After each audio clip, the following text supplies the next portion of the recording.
নমস্কার। পাবলিক আড্ডায় আপনাদের সকলকে স্বাগত। আজকে আমরা একটু পড়াশোনা নিয়ে কথা বলবো, হ্যাঁ? যেখানে আগে পড়াশোনায় খাতা কলম আর সিলেবাস নিয়ে আলোচনা হতো, 2026 সালে এসে সেখানে এখন সবচেয়ে বড় আলোচনা কি জানেন? পোশাক, কপাল আর skin care. Pablika, Pablika, Pablika, Pablika. হ্যাঁ, আনন্দবাজারের রিপোর্ট অনুযায়ী পুরুলিয়ার একটা স্কুলে একজন ছাত্রী ট্রান্সফার সার্টিফিকেট বা টিসি দেওয়া নিয়ে তুলকালাম কাণ্ড। অভিযোগ কি? মেয়েটি নাকি কপালে তিলক কেটে স্কুলে এসেছিল।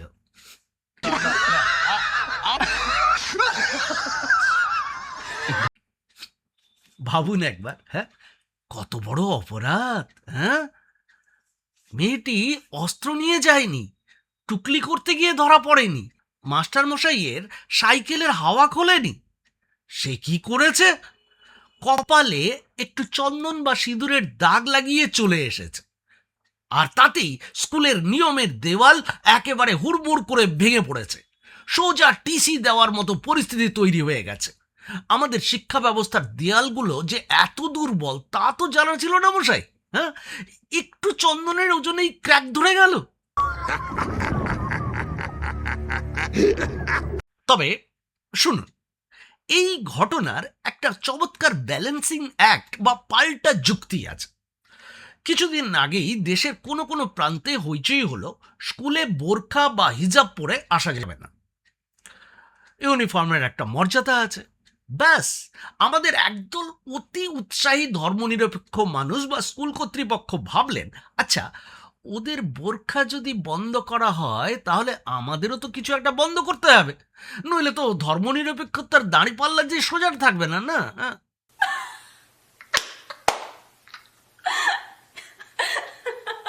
তাই তারা খুঁজে বার করলেন কপালে তিলক।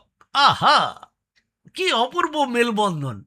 একদিকে বোরখা পরলে স্কুলের ডিসিপ্লিন নষ্ট হয়, অন্যদিকে কপালে 1 সেন্টিমিটারের একটা তিলক কাটলে স্কুলের ধর্মনিরপেক্ষতা বিপন্ন হয়ে পড়ে। মানে স্কুলগুলো এখন আর শুধু শিক্ষার মন্দির নেই, এগুলো এখন এক একটা ফ্যাশন সেন্সার বোর্ড হয়ে গেছে।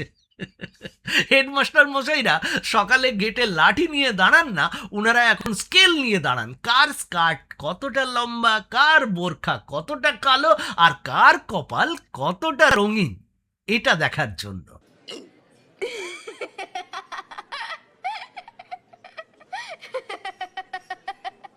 আচ্ছা, একটা একটা কথা বলুন তো, এই যে স্কুলগুলোতে তিলক বা বোরখা নিয়ে এত চুলচেরা বিশ্লেষণ হচ্ছে, সেই স্কুলগুলোর ভেতরে পড়াশোনার কোয়ালিটি নিয়ে কখনো এমন স্ক্যানার বসানো হয়?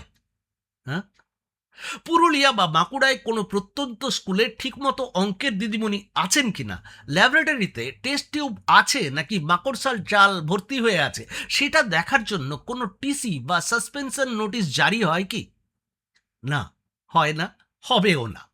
কারণ ফিজিক্সের ফর্মুলা ভুল হলে দেশের কোনো ক্ষতি নেই, কিন্তু কপালে তিলক কেটে ক্লাসে ফার্স্ট বেঞ্চে বসলে নাকি সমাজ একেবারে রসাতলে চলে যাবে। বাহ বাহ, কি প্রখর দূরদর্শিতা!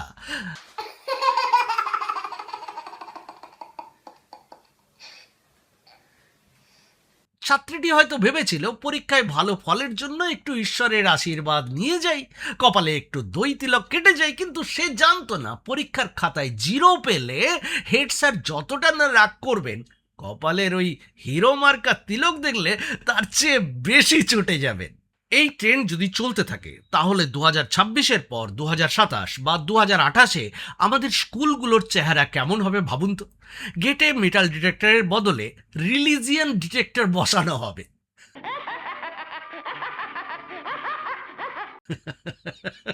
কোনো ছাত্র স্কুলে ঢুকলেই মেশিন বলবে, টুঁ টুঁ, সাবধান, ডান দিকের পকেটে হনুমান চালিসা পাওয়া গেছে। বা এ কথা শোনা যাবে, পাপারাজ্জি অ্যালার্ট, বাম দিকের ব্যাগে একটা টুপি লুকোনো আছে। তখন মাস্টারমশাই বলবেন, এই ছেলে, টুপি আর তিলক দুটোই গেটের বাইরে জমা রেখে ভেতরে এসো, ভেতরে এসে শুধু আমাদের শেখানো সিলেবাসের তোতা পাখিটি সাজো। হ্যাঁ, নিজের সংস্কৃতি, ধর্ম বা বিশ্বাস ওসব বাড়ির ড্রয়িং রুমে লক করে আসবে, বুঝতে পেরেছো?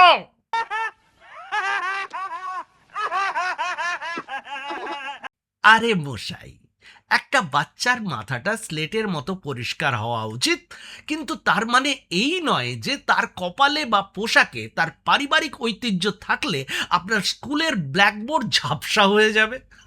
কি বলেন? তিলক কাটলেই যদি পড়াশোনা নষ্ট হতো, তবে তো ভারতের প্রাচীন পণ্ডিতেরা সবাই ফেল করতেন, তাই না? আর বোরখা পরলেই যদি বুদ্ধি কমে যেত, তবে দুনিয়ার কোনো মুসলিম নারী বিজ্ঞানী হতে পারতেন না।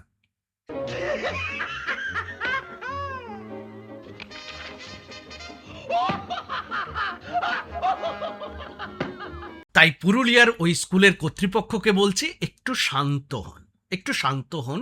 ছাত্রদের মাথা থেকে ধর্মনিরপেক্ষতার ভূত নামাতে গিয়ে তাদের ভবিষ্যৎটা অন্ধকারের দিকে ঠেলে দেবেন না।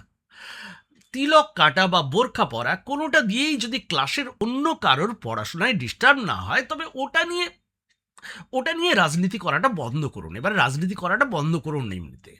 এমনিতেই রাজ্যের শিক্ষক নিয়োগের যা হাল, নতুন করে কোনো ছাত্রকে স্কুল থেকে তাড়ালে কদিন পরে শুধু ফাঁকা ক্লাসরুমে বেঞ্চগুলোই পড়ে থাকবে কিন্তু। হ্যাঁ, তখন বেঞ্চগুলোকে তিলক পরাবেন নাকি বোরখা চড়াবেন, সেটা আপনাদের ব্যাপার।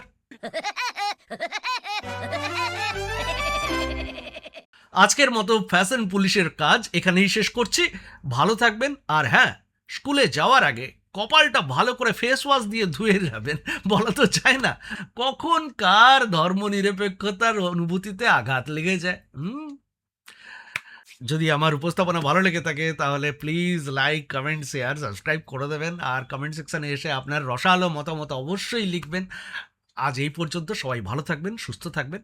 নমস্কার।